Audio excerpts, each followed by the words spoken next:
እግዚአ አካላዊ ቃል ያደረባት ጸሎታችን የምታሳርግ ድንግልናዋ የሚያስተምር ብርሃን የሰፈረባት ደመና መንፈስ ቅዱስ የሚገባት መንገድን የምትመራን የምታሻግረን የኃጢአታችን ግንብ እንዲፈርስ የምታማልደን ርስት የምንወርስባት ሞት በሷ ላይ ስልጣን የሌለባት በክብር ያረገች እናት የእግዚአብሔር ታቦት ይሏችኋል ማርያም ናት።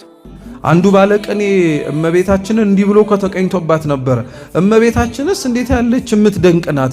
ሰማይ ሙሉ ጎመር መና ይዛ ደሞ ፍርፋሬ እየለመነች ራበኝ የምትል ሰማይ ሙሉ ጎመር መና የተባለው እኮ ባለቤቱ ነው። እሱን አዝላ እንጀራ የሚሰጠውን እንጀራ ትለምናለች።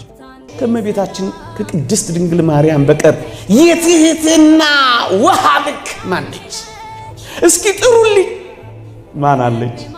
ሌሎች ጌታን ለመውለድ ሲዘጋጁ ገረዱ በሆንኩ እያለች የተመኘች ምኞቷ እንኳን ትሁት የሆነ ከእመቤታችን በቀር የትህትና እናት ማነች? ኧረ ቀረብ ብለው እዋት ባካችሁ። ለመናዋ ወርቅ ነው።